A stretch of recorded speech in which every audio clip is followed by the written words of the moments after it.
And Senator Chris Murphy of Connecticut, the lead Democratic negotiator in those talks, joins me now. Welcome back to Meet the Press, Senator. Thanks for having me back. Thank you so much for being here. So bring us up to speed. What's the very latest on the negotiations? Where do things stand? So first, I think it's absolutely tragic that Republicans are tying the resolution of maybe the most difficult issue in American politics, immigration, to support for Ukraine and Israel. Vladimir Putin is delighting right now in Republicans' insistence that we get a deal on immigration reform. And if we don't, then they are going to allow Vladimir Putin to march into Ukraine and perhaps into Europe. I think this is one of the most dangerous moments that I've ever faced in American politics, and I wish Republicans weren't holding Israel aid and aid to Ukraine hostage to the resolution of immigration reform. That being said, we are still in the room trying to deal with Republican demands. We are not going to put Donald Trump's immigration policies into statute. We're not going to do that. That would be bad for the country. But we do need to do something to try to resolve this crisis at the border. We have too many people crossing, too many people that don't have valid asylum claims. And if Republicans are serious about trying to control that crisis while also still allowing into the country people who are legitimately fleeing terror and torture and violence, then we can come to a resolution. I want to delve into some of the details with you, but give us a gut check. How close are you to a deal? Is this going to get done before the new year, Senator? I mean, right now, Republican demands are unreasonable. They don't actually get Democratic votes. If I were a cynic, I would say that Republicans have decided to tie support for Ukraine to immigration reform because they want Ukraine aid to fail. But I'm not a cynic. And so we are still trying to resolve some pretty big differences that remain. You don't sound very optimistic that this is going to get done with the handful of days that you have left. We are coming up against the end of the year. And of course, this is a crisis moment for Ukraine.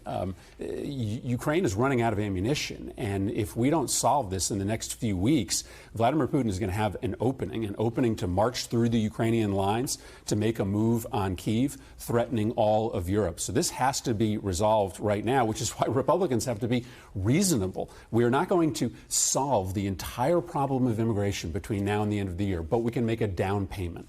We know that based on our reporting, the White House is going to get more engaged. Should the president himself get involved in these negotiations this week? I think the White House is going to get more engaged this week. Of course, when you're talking about something as complicated as border security, you need the White House engaged because you need to know whether they're going to sign the bill, and you need to understand how the changes you're making are going to be implemented at the border. So they are, and they will get more engaged. Let's talk about some of the sticking points. I know you're not going to negotiate with me here, but if you could give me a sense of where potential common ground could be. We know that Republicans are asking to toughen the asylum criteria. We know that they want new restrictions on the use of parole. Are those potential areas of compromise for Democrats? I think the bottom line for Democrats and the bottom line for my constituents is pretty simple. We don't want to shut off the United States of America to people who are coming here to be rescued from dangerous, miserable circumstances in which their life is in jeopardy. That's the best of America, is that you can come here to be rescued from terror and torture. So we are not going to support anything that shuts down the border completely to people who are legitimately coming here to have their lives rescued. But we are willing to talk about tightening some of the rules so that you don't have 10,000 people arriving a day. Our resources are not equipped to be able to handle that number of people. So let's reduce the number of people who are coming here, but let's not shut down the border completely to legitimate claims. Well, and Republicans would argue, many of them, they're not calling to completely shut down the border, but as you say, to make it tougher to get through. If you look at the poll numbers, the latest Wall Street Journal poll shows a whopping 64% of people disapprove of President Biden's handling of the border. Does that add pressure on you, on Democrats, to get something done here? Well, listen, I'm not paying attention to the politics here. What I know is that the future of the world is at stake. If we fail, if Republicans don't get reasonable in the next 24 to 48 hours, Russia is going to march into Ukraine. China is going to be given a green light to invade Taiwan.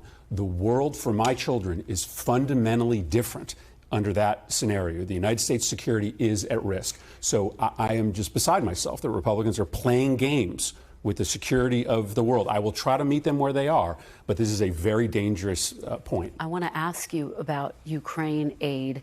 You are giving these dire warnings here. We have consistently heard you say that. Can an extra $60 billion in aid change the outcome of this war, or will it just allow Ukraine to continue with the status quo? It can change the outcome of this war, because at the very same time that we are making a renewed commitment to Ukraine, Russia's ability to continue to fight this war is in jeopardy. You look at the revenues from oil sales, the projections for the next year, Russia is going to have a hard time coming up with the resources necessary to keep this fight going. In the end, will there likely have to be a negotiated solution? Absolutely. But if we cut off Ukraine now, the outcome is certain. The outcome is certain. Ukraine loses this war. Maybe not next month, but sometime next year, because Europe will not stick with us if the United States abandons Ukraine. This is a decision moment for Ukraine, for the United States, and the world. I do want to ask you about some of the other headlines this week. Hunter Biden has been indicted again on tax charges. Do you think the Hunter Biden prosecution is political, as his lawyer has contended, or do you think that it's legally justified? I think it's legally justified. I think this is a very troubled individual who has done things that are worthy of prosecution, and so I look forward to that case continuing. I think ultimately the American people understand that Hunter Biden is not going to be on the ballot next fall, that Joe Biden is going to be on the ballot, and that this is a president who has led an economic recovery that has been pretty unprecedented. That's, I think, going to be what matters to the American people. Senator Mitt Romney was here, and he expressed outrage over the broader issue of Hunter Biden profiting off of his last name. Do you think, Senator, that it is inappropriate for a politician's family member to profit off of their last name? I do, in any case. And frankly, when I look at the Trump family, it seems that they have made an industry out of profiting off of Donald Trump's presidency. In fact, as soon as Donald Trump was out of the White House, what did his son-in-law do? Go and raise billions of dollars from Saudi Arabia. And so I think the American public are going to be very concerned about what has happened inside the Trump family since Donald Trump left the White House. Senator, respectfully, I asked you about the Biden family. Hunter Biden, do you think it's inappropriate that he has apparently profited off his last name, and could that hurt the president's reelection chances? I think Hunter Biden is going to be held accountable in court for any violations of the law that he's committed, and the American public are going to get the chance to watch that play out in real time. But what I'm absolutely certain of is that the American public are going to see a distinct contrast between Joe Biden and Donald Trump, and are not going to be interested in a Trump presidency that's going to criminalize abortion, that's going to give more handouts to billionaires and the wealthy. They're going to see President Biden, who has invested in the middle class, who has helped this economy recover. That will be the contrast that will matter to the American people. Senator Chris Murphy, thank you so much. Thanks for being here in person. Thank you. Really appreciate it. Thanks for watching. Stay updated about breaking news and top stories on the NBC News app, or follow us on social media.